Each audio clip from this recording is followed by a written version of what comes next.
반갑습니다. 한 주간의 코인에 대해서 알아보는 코인라이트의 윤송아입니다. 오늘도 유튜버 신두님 그리고 스펑키님과 함께합니다. 안녕하세요. 한 주간 잘 지내셨나요? 네, 안녕하세요. 한 주간 비트코인이 그래도 소폭 상승하고 있어서 장중 분위기가 괜찮아서 정말 잘 지내고 있는데, 일단 일반 투자가들은 알트코인이 아직 상승을 못해갖고 조금 힘든 부분이 있어서 조금 같이 견디고 있는 실정입니다.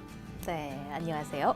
네, 안녕하세요. 저 마찬가지로 이제 비트코인을 계속 좀 주의 깊게 보고 있는데, 가격이 지금 떨어질 생각이 없거든요. 비트코인이 계속해서 지금 가격 상승을 보여주고 있는데, 반대로 그 알트코인들이 저희 이제 우리나라 사람들은 대부분 알트코인들에 투자를 많이 했는데, 좀 알트코인들이 좀 아직도 계속 헤매는 모습들을 보여서 좀 많은 분들이 안타까워하고 있지만, 결국에는 다 잘 될 거라고 보고 있으니 조금만 다들 잘 참아주셨으면 좋겠습니다.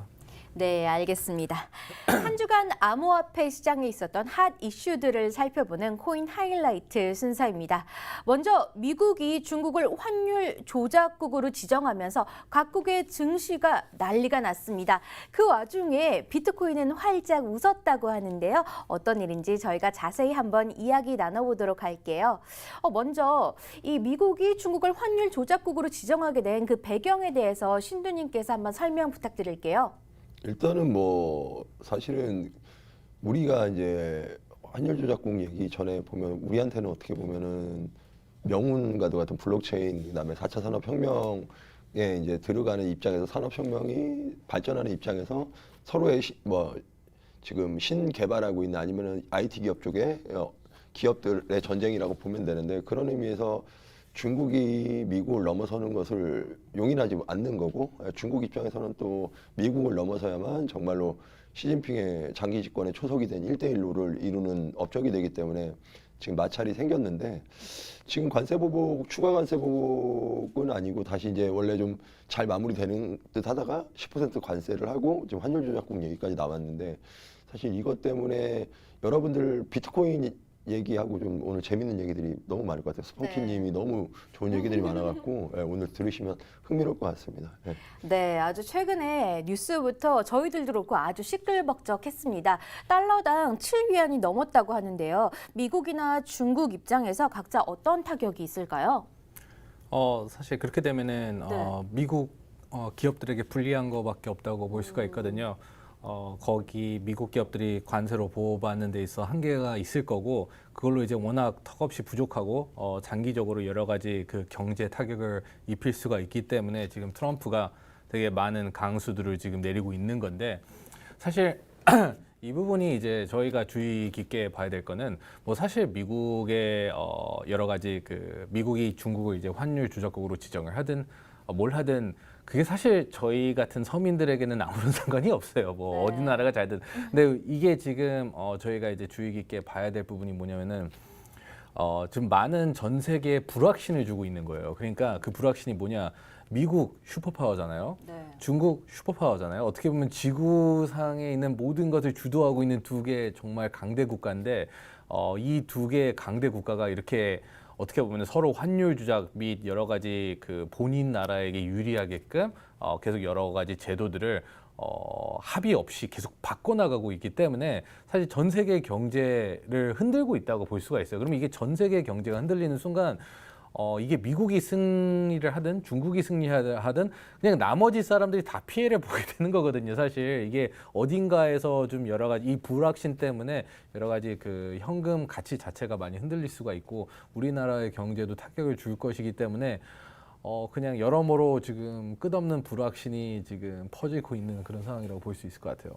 네, 맞는 것 같아요. 사실 국민 입장으로서 정부를 무조건 신뢰하는데 중국 정부가 이렇게 환율 조작을 했다고 하니까 너무나 충격적이거든요. 그래서 세계 증시에도 정말 많은 영향을 미치고 있다고 들었습니다. 세계 증시 어떤가요?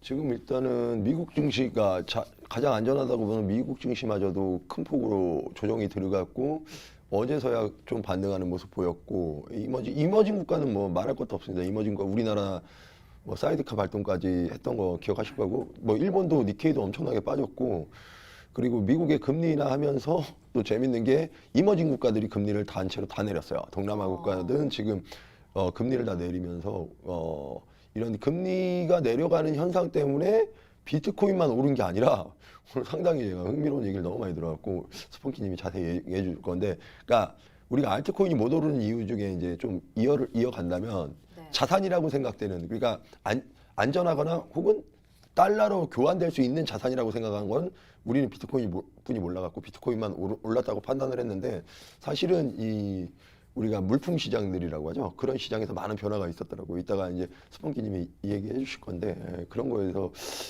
아무래도 정말 불확실성, 경제 불확실성에 대한 인식이 세계적으로 뿌리 있게 지금 불신하고 있구나, 이런 게 느껴지는 대목들이 많을 거예요. 오늘 여러분들이 들으시면. 네. 뭐 신도님이 뭐 대충 이제 다 깔아주셔서 근데 뭐 이제 근데 지금 이 미국과 중국의 여러 가지 이 그 신경전 때문에, 그러니까 여러 가지 펀드 운용사들, 헤지 펀드들, 모든 펀드들이 다 똑같아요. 그러니까 이게 많은 시청자분들이 아셔야 될 게, 이런 전문가들, 속히 굉장히 큰 자산을 운영하는 자산 운용사들도 마찬가지로 뉴스를 보고 세계의 흐름을 본 다음에 이 자산을 어떻게 운영을 해야 될지 결정을 내려야 되거든요. 예를 들어서 네. 이제 펀드가 한 2천억, 3천억, 뭐 1조가 있다. 근데 지금 뭐 미국과 중국이 이렇게 싸우고 있네? 이거 다 흔들리고 있네?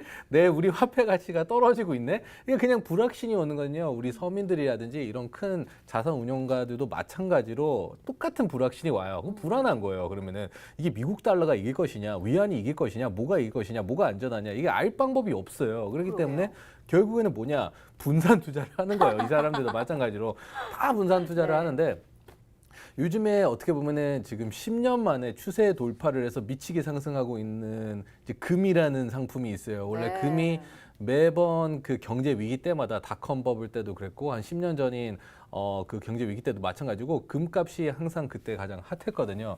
지금 10년 만에 금이 또 이제 추세 돌파를 하면서 지금 상승을 계속 굉장히 강력하게 이어가고 있고, 이렇게 과매수 구간까지 금이 이제 올라온 게 지금 몇 년 만인지도 모를 정도로 계속 금이 올라가고 있는 상황이라고 보시고 있고, 그렇게 되면은 또 되게 웃긴 게, 이제 금속이 들어간 여러 가지 그런 현물 제품들, 뭐 상품들이라고 해야 될까요? 같이 오르고 있어요. 예를 들어서 시계들도, 시계 상품도 이제 어떻게 보면 사치품에 속하는 럭셔리 시계 상품들, 또 그 외에 여러 가지 럭셔리 쪽, 속히 말해 명품들이라고 부르죠. 이런 명품들의 가격들도 지금 마찬가지로 지난 한두 달 사이에 말도 안 되게 많이 올랐어요. 뭐 대표적으로 이제 어떻게 보면은 럭셔리 그 시계들이 지금 이제 상위급 브랜드들, 정말 금과 플래티넘과 희귀 금속으로만 만들어진 그런 상위권 시계들의 가치를 보면요, 지금 말도 안 되게 그냥 속히 말해 떡상에 있거든요. 몇 퍼센트 정도까지 올랐다고 보면 되는 거죠. 뭐 거의 100% 오른 시계들도 많이 있어요. 그러니까 1억짜리 시계가 2억이 돼 있어요. 예, 5천만 원짜리 시계가 1억이 돼 있고, 2천만 원짜리가 막 4천, 5천 돼 있고, 이게 정말 말도 안 되거든요.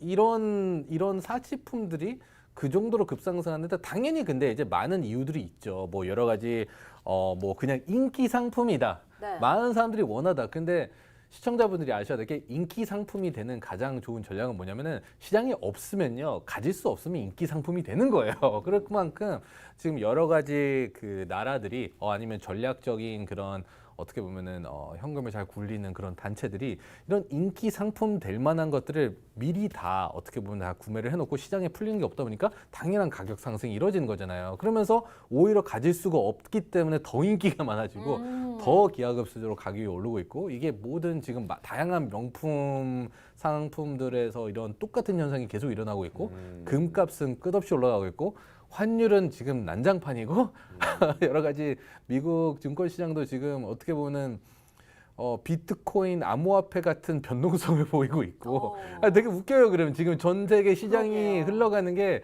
이게 많은 사람들이 이 그 똑같은 불확신감을 느끼고 있다는 게 그냥 그대로 어떻게 보면 보이는 그런 단계라고 어떻게 보면 해석할 수 있을 것 같아요.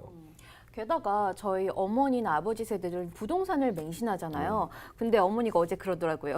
집값 떨어지면 어떡하자고, 심지어 부동산조차 믿을 수 없는 그런 세상. 그래서 뭐에 투자를 해야 될지 굉장히 고민을 많이 하더라고요. 달러를 사야 되냐, 뭘 해야 되냐, 정말 뭘 어떻게 해야 되는 건지 모르겠어요. 그러니까 지금 이게 스펀키님이 대단히 중요한 네. 말씀을 하셨는데, 지금 사치품 소비는 사실은 부자들, 그러니까 돈이 있는 사람들이나 돈을 유동성을 갖고 있는 사람들이 올릴 수 있는 물품이거든요.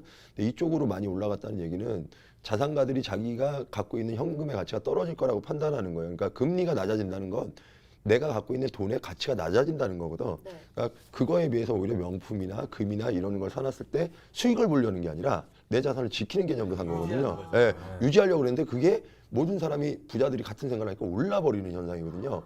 그러니까 비트코인을 빗대어 보면 알트가 못 오른 이유가 이거랑 정확한 거예요. 우리가 시계라고 해서 뭐 브랜드는 말하면 안 되지만 저가 브랜드는 가격이 오르질 않아요. 오히려 떨어져요. 네. 근데 고가 브랜드는 올랐단 말이야. 그러니까 비트코인도 마찬가지로 비트코인은 코인 시장에서 명품이나 기축으로 통하다 보니까 비트코인 가격 상승을 이끌어 주는데 자산 시장이 불안할 때 알트들은 역으로 떨어지는 현상이 나오는 게 이거야. 바로 암호화폐도 마찬가지로 명품과 이제 그러니까 희귀성과 아니면 희소성과 아니면은 널려 있는 거 시장에 많은 거에 대한 차이를 두면서 비트코인 시장에 있는 사람들도 지금 현물 시장에서 이렇게 자산 가치가 있다고 판단되는 것만 매입을 하고 그 외의 거는 오히려 떨어지는. 그러니까 이게 경제 지표 중에 미국에서 나온 경제 지표 최근에 좀 충격적인 게 나왔는데 미국의 경기가 호조라고 해서 금리를 인하했는데 네. 사실은 미국에서 발표한 경기 지수 중에 상당히 안 좋았던 게 뭐냐면 내구재 소비라고 하는 우리가 그러니까 시계도 그렇고 이제 차, 그다음에 신발 이런 가구들 이런 소비가 100만 원을 벌면 월 10년 전에 미국의 소비가 25만 원 정도 나왔어요. 25%죠. 근데 현재 10만 원으로 줄었다는 얘기야. 그러니까 서민들은 실제로 내구 소비재, 그러니까 실생활에서 꼭 필요한 소비재를 사용하는데 돈은 지출은 줄였는데 반대로 사치품의 가격은 올랐다는 얘기는 그만큼 돈 있는 사람들의 시장의 변동성이 심해지고 부자와 가난한 사람의 갭 차이가 넓어지고 있다는 얘기거든요. 이거는 시장의 불확실성을 앞으로 계속 어느 기간 동안은 일정 기간 유지될 거라고 판단을 하는 거예요. 지금 시장이. 네. 그러니까 시장은 불확실성에 베팅을 하고 있는 거거든요. 사실은.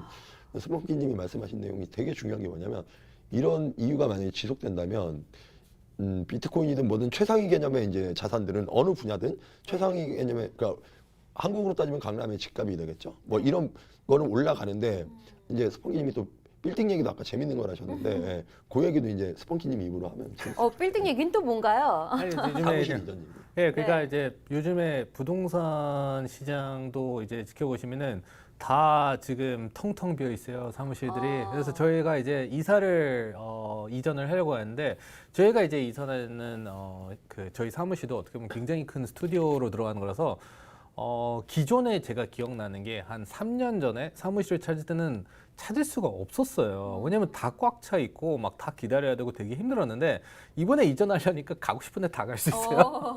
다 텅텅 비어 있어요. 그래서 저희는 이제 저희 사무실 기존 사무실을 빼야 되니까 이제는 새 입주자들이 와서 딜을 하는 게 여기서는 월세 3개월치 준다. 여기서는 얼마 준다. 맞아요. 너네는 네. 뭐 주냐. 약간 네. 이런 식으로 재고 있는 게 되게 어이가 없더라고요. 근데 이게 저희도 사무실 쇼핑을 하다 보니까 네. 마찬가지더라고요. 아무데나 다 텅텅 비어 있어가지고, 그러니까 저희가 이제 그만큼 이제 경기가 많이 안 좋다는 게 네. 지금 맞아요. 이 그대로 지금 증명되는 거고, 지난 3년간 무슨 일이 있었는지 저도 정확히 모르겠지만 저는 항상 체험꾼이에요. 제가 체험을 하면서 네. 느끼는 것들을 하고 얘기를 한국의 시장 하거든요. 이제 시청자들이 되게 중요한 건데 요거 제가 조금 첨언을 하자면 네. 지금 오피스 사무실을 얘기한 거거든요. 정확히는 네. 오피스 사무실인데 실제로 우리나라 대기업들이 오피스 건물을 팔기 시작한 지가 이미 작년 재작년부터 삼성 같은 경우에도 강남 4억을 팔았고 그다음에 요번에 2,800억 여의도에 있는 건물도 지금 내놨고 네. 롯데가 여태까지 부동산을 판 적이 없어요. 근데 롯데도 지금 자기네가 건물을 내놓고 대신 자기네가 입주를 할 테니 입주를 해서 세를 주겠다. 그래서 건물값을 안 떨어뜨린 선에서 매각을 하고 있어요. 그러니까 실제로 대기업들은 오피스 사무실을 다 매각하고 있다는 거죠. 그 얘기는 뭐냐면 시장의 불확실성 때문에 더 이상 기업을 운영하는 거는 위험하다. 오히려 자산을 지키는. 그러니까 기업을 팔거나 아니면 자산을 매각해서 그걸 현금을 확보하겠다는 의미거든요. 그런 의미에서 금리까지 내려버리니까 현금도 의미가 없다. 비트코인이든 뭐 시계든 뭐 명품이든 다 좋다. 일단은 구입하고 보자. 쇼핑 심리가 작동을 한 거기 때문에 지금 이런 시장 상황이 만약에 우리나라뿐 아니라 전 세계적으로 이어지는 거라면 네. 사실 비트코인 시장이 상당히 생각보다 좋아질 수가 더 있겠다. 그러네요. 근데 알트는 네. 기술적인 것 때문에 지금 비트코인의 수요가 늘어난 게 아니라 그냥 자산의 해칭 개념으로 늘어났기 때문에 알트는 조금 더 순서상은 좀 기다려야 되는 상황이 되는 거고요. 심지어 대기업마저도 이렇게 부동산을 매각한다는 소식이 들으니까 정말 이 시대가 혼란의 시기구나 싶으면서 미국이 선빵을 날렸잖아요. 그렇다면 이 중국 대책이 있을 것 같은데요. 어떤 분위기인가요? 뭐 사실 어떤 분위기인 거를 떠나서 그러니까 저는 약간 초점을 두는 게 네. 미국이 이기든 중국이 이기든 그게 중요한 게 아니에요. 제가 어떻게 사느냐예요. 그렇죠. 그래서 그거밖에 그러니까 저는 맞습니다. 어차피 결과는 똑같아요. 혼란을 가져오는 거는 바뀌지가 않는 부분이에요. 그러니까 저희가 네. 이게 막 사람들이 전문가들이 누가 이기고 누가 어떻게 제대로 바꾸면 누구한테 조금만 이걸 갖다가 토론을 하는데 사실 이제 저같이 사실 이제 자산을 운영하는 사람 입장에서는 그런 토론이 의미가 없거든요. 그러니까 결과적으로는 혼란을 가져올 거고 많은 불확신을 가져올 거는 팩트니까. 그러면 네. 팩트에 약간 초점을 둔 다음에 내가 지금 어떻게 대응을 하느냐 약간 거기에 지금 신경을 많이 쓰고 있는데 지금 말씀드린 것처럼 여러 가지 사치품들도 가격이 굉장히 상승하고 있고 네. 부동산 시장도 지금 굉장히 많은 불확실성을 보이고 있고 사실상 이제 저는 원래부터 한 10년 넘게 지금 여러 가지 글로벌 사업을 하다 보니까 달러랑 홍콩 달러랑 막 이런 비율들을 좀 운영을 하고 있긴 하거든요. 근데 지금은 현금을 갖고 있는 게 불안해요, 그냥. 이게 그냥 이걸 어디다가 박아야지 이런 생각밖에 안 드는데 그러니까 무조건적으로 이제 암호화폐는 이게 호재인 게 비트코인도 하나의 헤지 상품으로서 지금 엄청나게 뜨고 있어요. 그러니까 네. 모든 헤지 펀드들이 지금 오케이 그러면은 주식에 이 정도 그러면은 또 이런 자산에 이 정도 금이 뜨고 있으니까 금의 비중을 조금 늘린다. 원래 항상 갖고 있죠. 좀 늘리든 헤지 상품들을 계속 끊임없이 찾고 있거든요. 그러니까 헤지 상품 중 하나에 지금 거의 완벽한 게 비트코인이에요, 사실. 그리고 비트코인이 지난 10년간 여러 가지 브렉시트 때도 그랬고 그리스가 무너졌을 때도 그렇고 여러 가지 경제 위기에 있었던 각각의 국가에서마다 비트코인이 기하급수적인 상승폭을 보여줬거든요. 그러니까 나라 경제가 망할 때 항상 역으로 상승을 한 헤지 상품으로서 1등이 비트코인이었어요. 한 번도 빠짐없이 그랬어요. 지금 지난 10년간. 그렇기 때문에 이게 자산 운용하는 사람들이 아무리 이게 비트코인이 지금 디지털이기 때문에 뭔가 담보되는 제품도 커스토디 솔루션도 부족하긴 하지만 이걸 안 넣는 거는 그냥 이걸 어떻게 비트코인을 포트폴리오에 포함을 안 시킨다는 것은 자산 운영가로서의 어떻게 보면은 실력이 그냥 박탈돼야 된다. 정말 그냥 없다. 시장을 보는 변화를 따라가지 못하겠다. 그렇게밖에 평가를 할 수가 없다고 생각을 해요. 그렇기 때문에 그것도 마찬가지로 지금 많은 헤지 펀드들이 지금 이 부분에 있어서 지금이 시장에 있어서 헤지 상품 쇼핑 구간이거든요. 그러니까 지금 이 현금이라는 것의 헤지 상품 쇼핑이 어떻게 보면 지금 이 불확신 속에서 가장 중요한 그런 시기이기 때문에 비트코인에게 있어서는 엄청난 큰 호재예요. 그러니까 이게 단기적으로는 변동성이 크고 이렇게 흔들리고 있지만 미국 증시가 증명해 준 것처럼 미국 증시도 똑같이 알트코인처럼 난리가 나거든요. 네. 보여주고 있어요. 얼마나 시장이 불안한지 보여주고 있는데 네. 비트코인이 좀 흔들린다고 불안하지 마시고 비트코인이 흔들릴 때 막 내 순간 내 눈앞에 있는 원화가 떨어진다고 생각하지 마시고 원화도 지금 우리가 똑같이 원화에 익숙해져 그러지 원화가 지금 계속 떡락 중이거든요. 계속 하락 중이에요. 그래서 사람들이 그냥 그걸 못 느낄 네. 뿐이에요. 그렇기 때문에 너무 비트코인 가격에는 크게 집착하기보다는 지금 약간 좀 거시적인 관점에서 세계의 흐름을 좀 읽어가면서 본인의 포트폴리오 여러 가지 다양하게 분산을 하시면서 어떻게 보면 이 상황을 이겨내야 되지 않을까. 저도 마찬가지로 계속해서 솔루션을 찾고 있습니다. 솔루션은 비트코인인가요? 지금 정답이 될 수가 있었던 네. 게 이제 스펀키님 얘기에서 또 한번 이제 좀 보충을 해보자면 지금 말한 가격이 다 오른 자산 뭐 명품이든 뭐 시계 중에 명품 뭐 가방이든 이런 게 다 럭셔리 브랜드인데 이게 오른 이유가 있어요. 뭐냐면 아주 간단하게 자산운용사들이 왜 타켓이 되냐면 얼마나 달러로 교환하기 쉬운가가 문제가 되는 거야. 금이 많이 오르고 그다음에 명품 브랜드가 오르는 건 걔네들은 내가 이 브랜드를 가지고 해외를 나가도 이게 달러로 교환이 되고 그 나라 화폐로 교환이 되기 때문이거든요. 네. 교환이 용이할수록 이게 지금 자산시장이 불안할 때 가격이 오르는데 비트코인은 교환만 용이한 게 아니라 보관도 용이해버려요. 디지털 자산이다 보니까 내 맨몸으로 나가서 디지털 자산이 막 교환이 될 수 있다 그러면 오히려 명품 브랜드나 시계도 뭐 작긴 하지만 일단 물건이 실물이 존재하는 거고 그러다 보니까 보관을 해야 되고 근데 이런 경우에는 그러니까 보안만 완전히 유지되고 보관만 해킹해서만 자유로울 수 있다 그러면 이렇게 자산을 해칭하는 개념에서는 달러로 바꿔줄 수 있는 자산들은 무조건 뛰게 돼 있어요. 그래서 달러 자산으로 바꿀 수 있는 거에다 플러스 알파 비트코인 뭐가 있느냐 하면 이동과 보관 이런 부분에서도 장점을 나타내다 보니까 만약에 세계 경제가 계속적인 불안 심리를 작용해 갖고 불안 장세로 간다 그러면 비트코인의 수요는 늘어날 수도 있겠다. 근데 여기다가 이제 정말로 우리가 원하는 비트코인 1억까지를 원하면 여기에 이제 미국이라든가 선진국에서 제도를 도입을 해준다는 뉴스가 나온다 그러면 진짜 금상첨화의 지금 시장 상황으로 돌아갈 수 있겠죠, 사실. 네, 그럼 코인 하이라이트 두 번째 이슈로 넘어가도록 할게요. 블록체인과 암호화폐 시장을 선점하기 위한 국내외 대기업들의 분주한 움직임입니다. 특히 국내에서는요, 삼성이 암호화폐 지갑을 선점하기 위해서 노력을 하고 있죠. 어떤가요?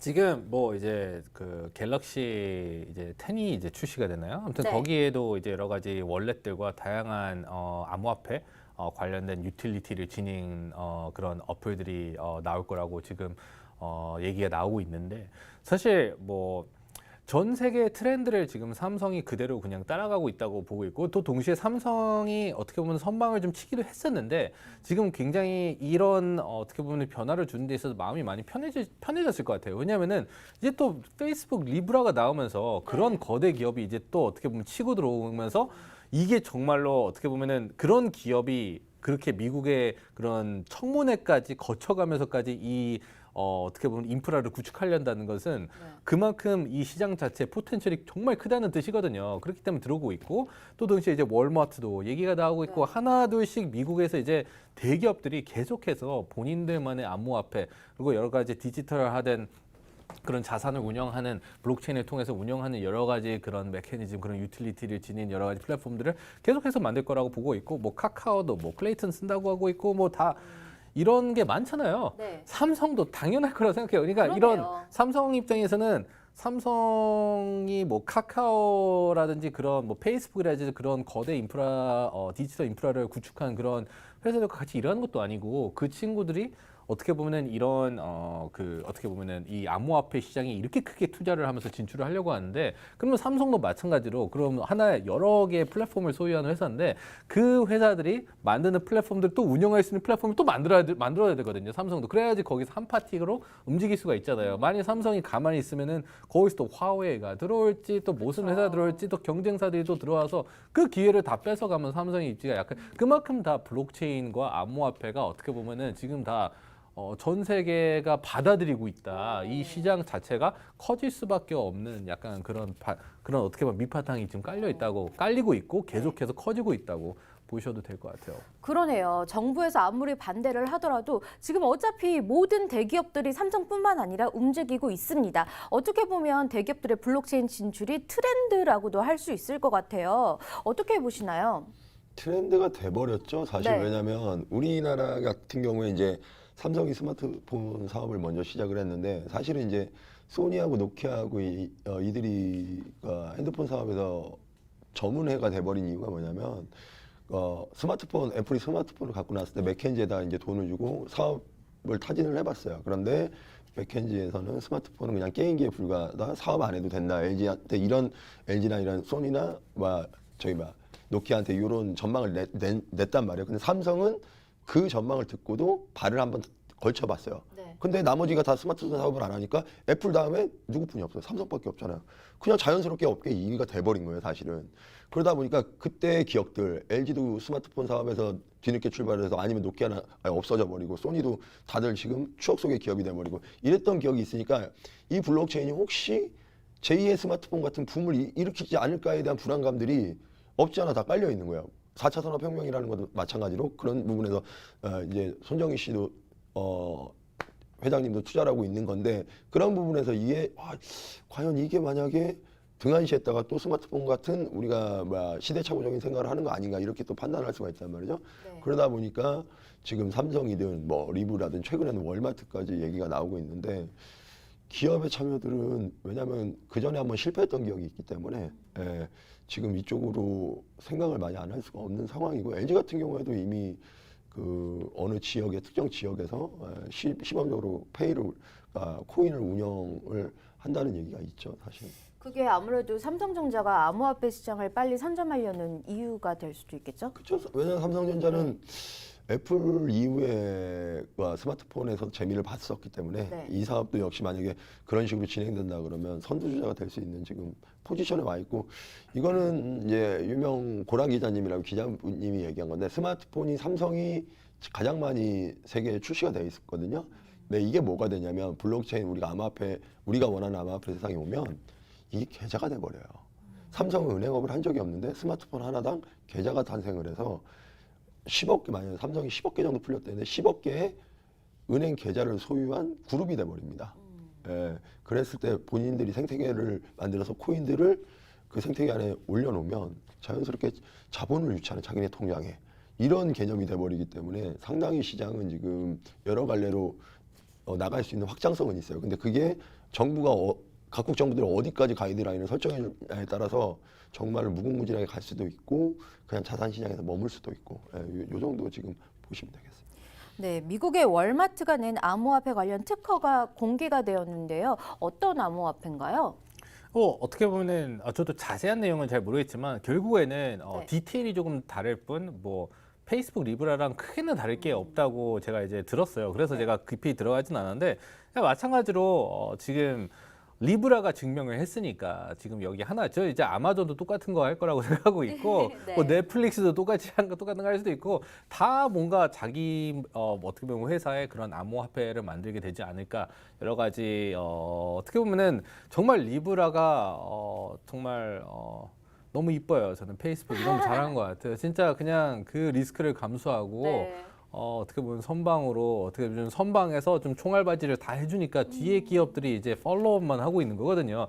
쟤네 생각보다 그렇게 많이 안 얻어봤더라. 우리도 해도 되더라. 약간 이런 식으로 뭔가 인식이 잡히기 시작하니까 그런 거고 또 이제 월마트도 그렇지만 이런 대기업들 막 다 어떻게 보면은 저는 이 다음에 이제 나올 게 정말 스마트폰들이 이제 많은 암호화폐들을 어떻게 보면은 그런 저장 공간 또는 좀 안정성 있게 어떻게 저장을 해주는 약간 그런 시스템에 대한 경쟁이 정말 치열할 거라고 생각하고 있어요. 왜냐면은 지금 삼성이 정말 너무 잘하고 있는 게 네.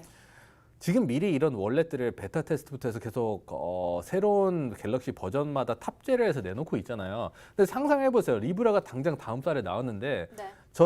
제가 예를 들어서 무슨 특정 핸드폰, 스마트폰을 쓰고 있는데 얘는 암호화폐 월렛이 탑재가 안 돼 있어요. 그거 쓰질 못하잖아요, 그러네요. 그거를. 네. 이렇게 되면은 강제로 바꾸게 될 수가 있는 거고 또 암호화폐를 활용하는 모든 사람들은 특히 그런 어떻게 암호화폐를 많이 보유하는 사람들은 그런 월렛이 탑재가 돼 있거나 여러 가지 UI, UX적인 측면에 있어서 그런 플랫폼도 좋은 게 이렇게 돼 있지 않으면은 있는 걸 찾게 되는 게 뻔하거든요. 저도 마찬가지고 신두님도 마찬가지일 거고 이렇게 될 텐데 지금 많은 그런 테스트 트라이들을 하면서 네.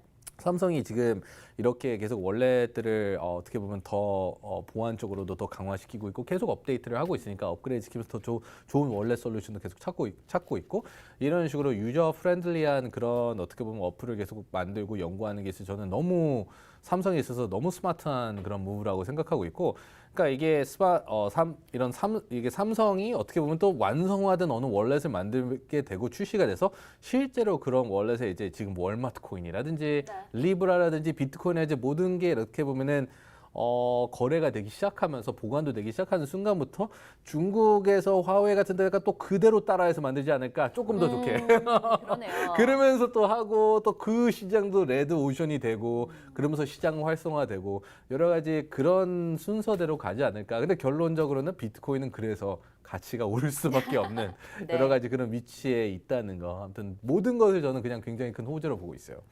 그렇군요. 리브라 같은 경우는 미국 정부가 굉장히 반대를 심하게 했었는데요. 이 월마트는 어떤 지금 분위기인가요? 일단은 월마트하고 리브라하고 분위기가 너무 다른데 물론 이제 유저 베이스가 달라요. 월마트 같은 경우에는 미주 지역 워낙에 오프 상점이다 보니까 온라인 매장이 아니라 물론 온라인 매장도 하고 있습니다만 오프 상점을 기준으로 성장을 했던 기업이다 보니까 미주 지역 서비스만 하고 있는데 페이스북 같은 경우에는 전 세계를 기반으로 22억 명, 그 다음에 왓츠앱 같은 경우에 10억 명이고 32억 명 유저 베이스를 지금 보고 있는데 그런 기업에서 하는 것보다는 조금 어떻게 보면 부작용은 덜한데 근데 그 부작용의 이면에는 미국의 정치적인 입장도 있어요. 사실은 그러니까 그 정치적인 입장을 페이스북은 너무나 대변을 해요.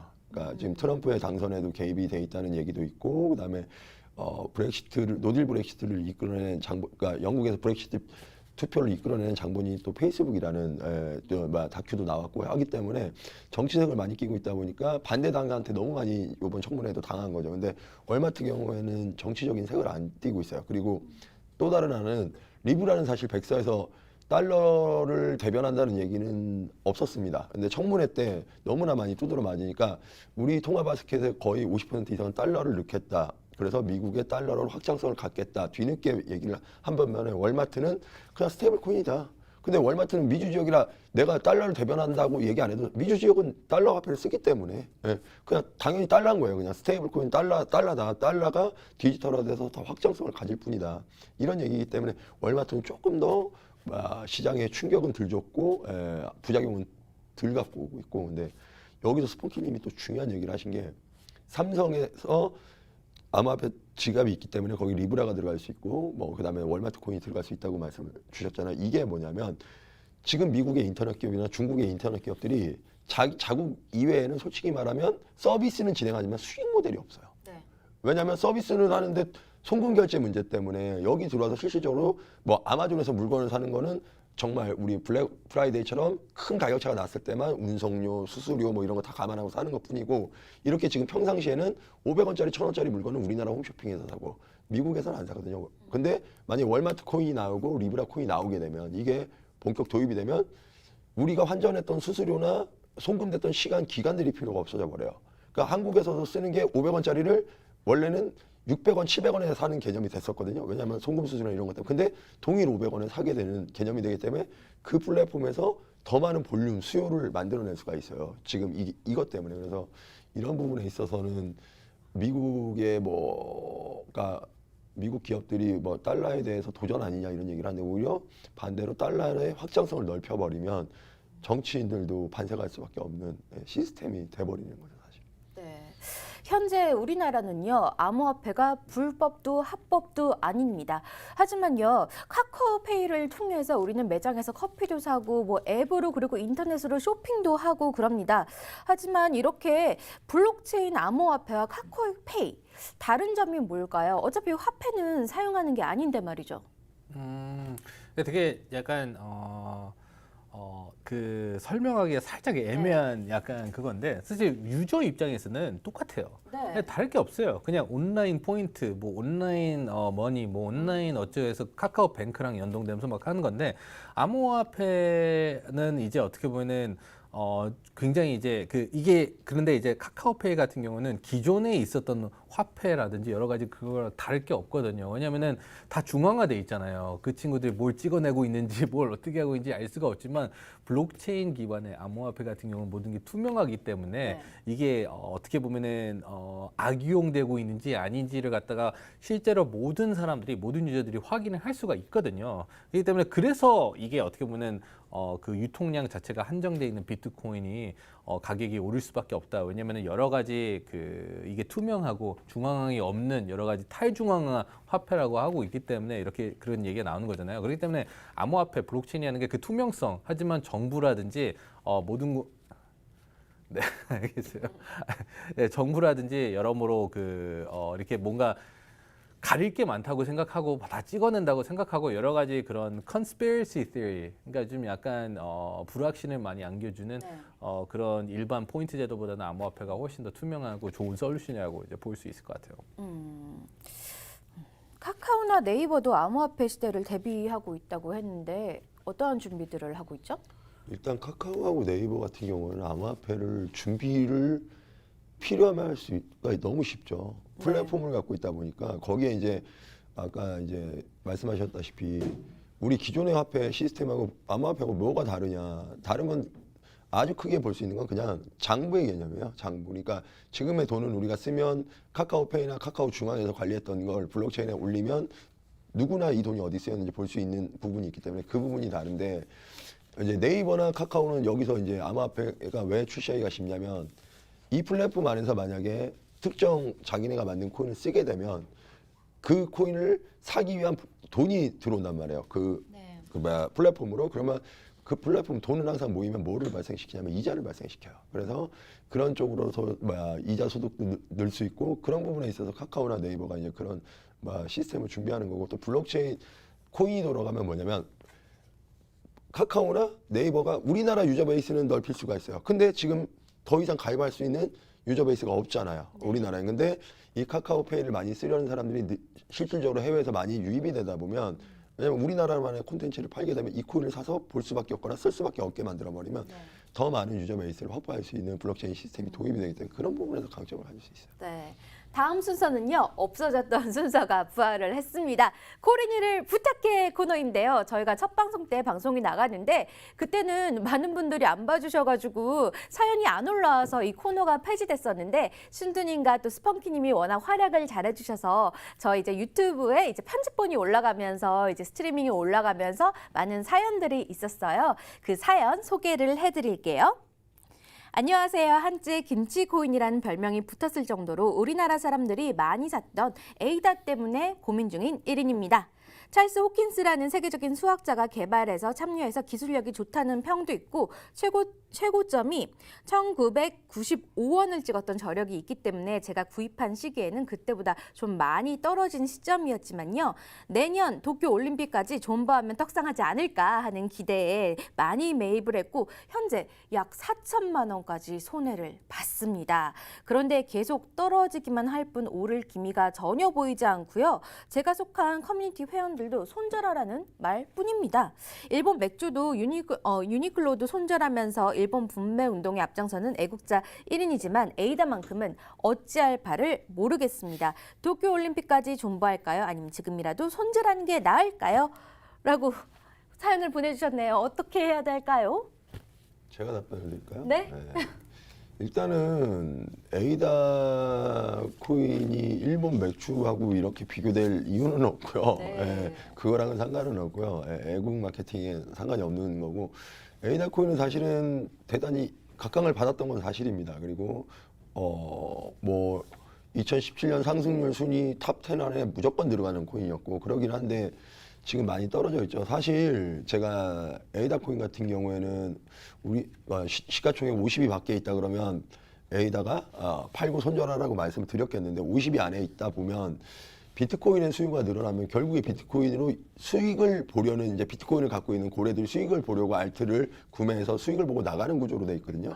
네. 그렇게 되면 볼륨이 있는 어느 정도 볼륨이 있는 코인의 가격 수요를 올리게 돼 있기 때문에 시가총액 50이 안에 있기 때문에 지금은 비트코인이나 알트코인의 기술력 때문에 오르는 게 아니라 비트코인만 오르지만 이 시장이 어느 정도 안정성을 부여받고 기술력이 인정받는 시대에 돌입하게 되면 그게 내년이라고 보네요. 그때 되면 어느 정도 본인이 최고권에 물린 건 아니기 때문에 충분히 나올 수 있다고 보는데 근데 기간에 문제가 있어요. 비트코인이 더 빠르게 회복을 하면 오히려 손절하고 비트코인을 가져가시는 게 맞는데 그러네요. 길게 보면 에이다도 만약에 1년 후에도 회복을 한다 그러면 이게 순서가 뒤바뀔 수가 있어요. 그 부분의 차이는 있다고 보지만 결국에는 저 같으면 솔직히 말하면 비트코인으로 어느 정도 바꿔갖고 가서 가져가는 전략이 오히려 더 빠르게 회복할 수 있다고도 보는데 근데 그러기에는 여러 가지 본인이 투자하는 방식이라든가 패턴이라든가 그다음에 운도 작용을 해야 되고 그래서 에이다가 갈 것이냐에 대해서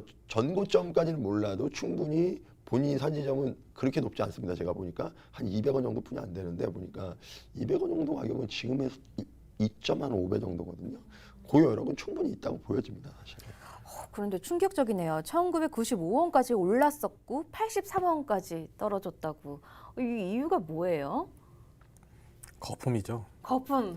네, 거품이고 사실 저도 이제 2017년도에 에이다가 상승을 딱 하기 시작하는 그 타이밍부터 끝까지 다 봤는데 사실 그 에이다 좀 말도 안 됐었어요. 좀 지나치게 사람들이 과대 포장을 하면서까지 선동을 하면서 좀 난리가 났었는데 뭐 모든 코인들이 그 당시에는 그랬으니까 뭐 다 올라갈 만한 이유들이 있고 떨어질 만한 이유들이 있고 다 그런 건데 네. 이제 결국에는 지금 에이다가 지금 현재 시장 자체에 어떻게 포지셔닝하고 있느냐 그게 중요한 거거든요.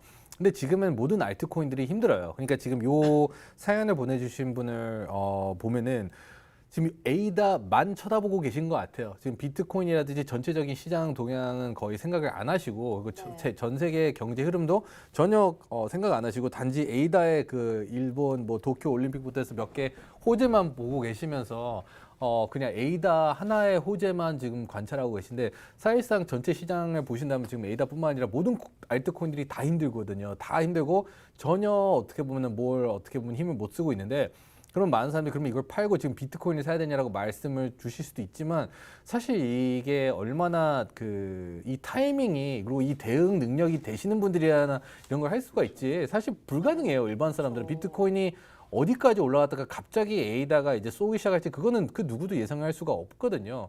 그러니까 되게 힘들겠지만 본인이 이 시장과 전체적인 이 거시적인 관점에 약간 보일 수 있는 그 능력부터 키우시는 게 좀 중요하지 않을까. 근데 이제 단지 에이다를 믿고 만약에 지켜보고 계신다면은 결국에는 알트코인 사이클이 왔을 때 어느 정도 회복은 많이 할 거라고 보고 있거든요. 그러니까 좀 버티시는 게 좋지 않을까 싶습니다. 네, 알겠습니다. 전문가분들한테 의견을 여쭤봤는데 본인은 신중하게 생각을 하시고 판단을 하셨으면 좋겠습니다. 다음은요, 코인을 현물에서 실제로 사용할 수 있는 그 현장을 보여드리는데요. 코인캐스터가 간다 시간입니다. 화면으로 만나보시죠.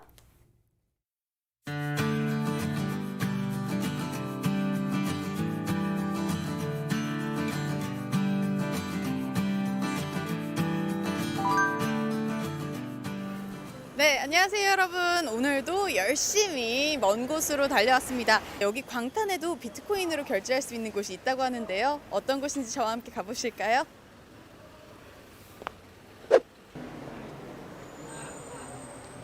네, 도착했습니다. 여기 비트코인 사용 가능이라고 써져 있는데요. 같이 들어가 보실까요? 안녕하세요. 사장님 안녕하세요. 딱 봐도 보석상 같은데요. 여기에 뭐 보석들이나 귀금속들 판매하는 곳 맞나요? 네네.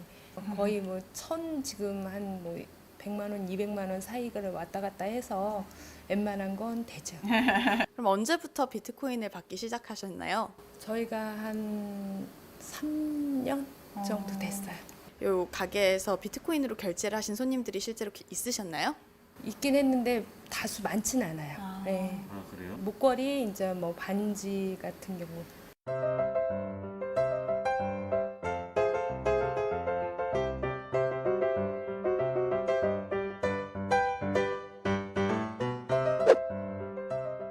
저희가 처음에 저는 이제 그 코인에 대해서 뭐 지인한테 이제 설명을 들었고요.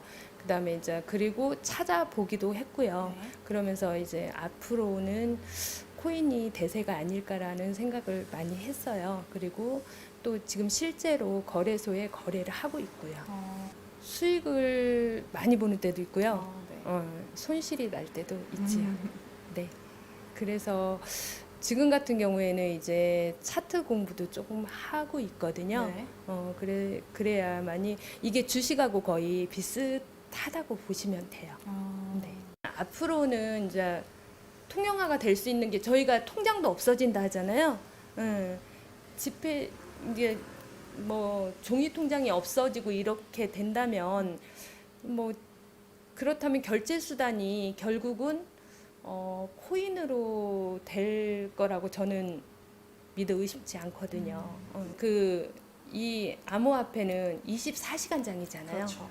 그러니까 너무 폭이 뭐 상승폭이라든가 하락폭이 너무 크다는 거가 지금 단점이거든요. 근데 이제 앞으로는 만약에 이걸 많이 사용하게 되면 이것도 정착이 거의 될 거라 생각을 해요. 어느 정도 선에서. 네, 사장님 오늘 인터뷰에 응해주셔서 정말 고맙습니다. 아유, 감사합니다. 감사합니다.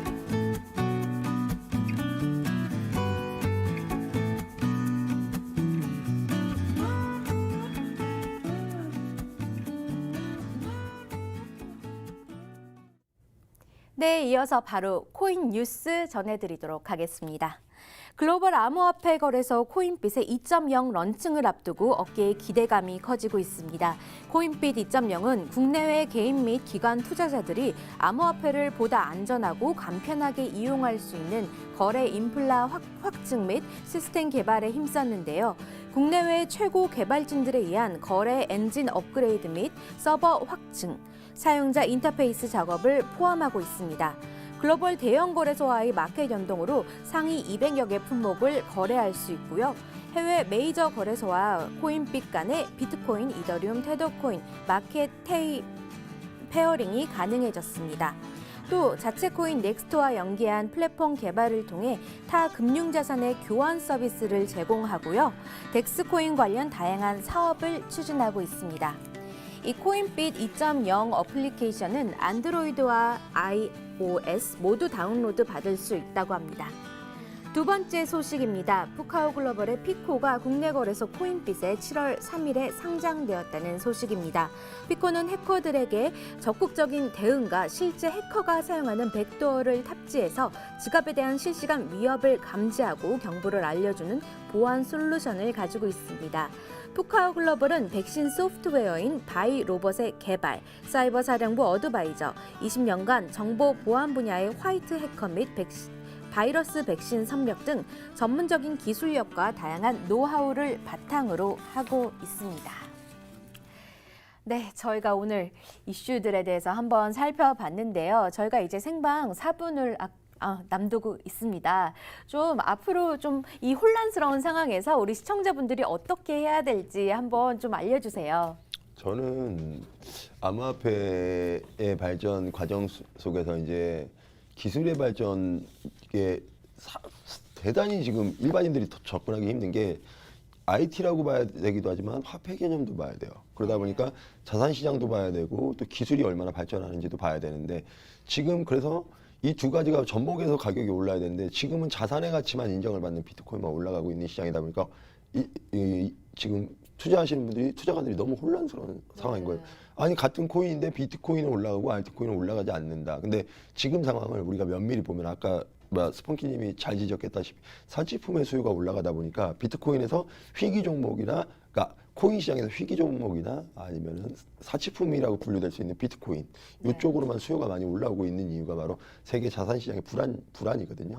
그런 부분에서 시장을 좀 읽을 수 있는 눈을 많이 기르면 불안하지 않고 또 어떻게 대처해야 될지를 알 수 있을 것 같아요. 제가 볼 때. 네, 스펀키님도 조언 부탁드릴게요. 뭐 여러모로 지금 시장이라고 하기보다는 그냥 전 세계가 혼돈의 카오스예요. 지금 약간 네. 뭐가 어떻게 될지 모르겠고 이제 되게 그 비트코인에 그래서 더 시선 집중이 좀 많이 되고 있는 것도 맞는데요.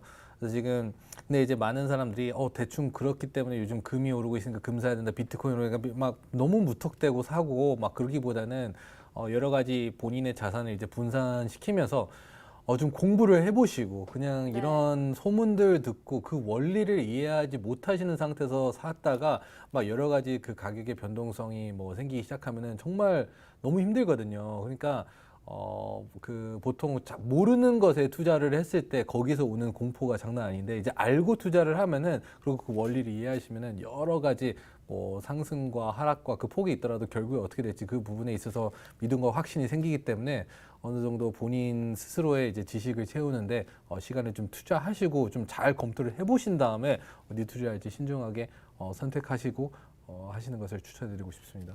네, 비트코인 시장이 한참 확 떨어질 때 우리가 패닉 세일을 했다면 요즘에는 패닉 바잉이라고 하나요? 갑자기 막 이거저거 사고 있는 것 같습니다. 신주님 마지막으로 시청자 여러분께 한 말씀 부탁드릴게요.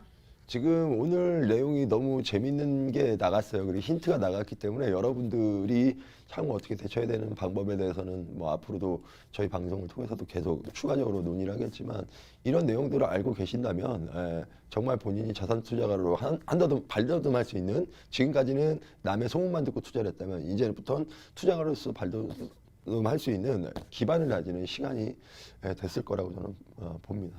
네, 마지막 한 말씀 부탁드리겠습니다.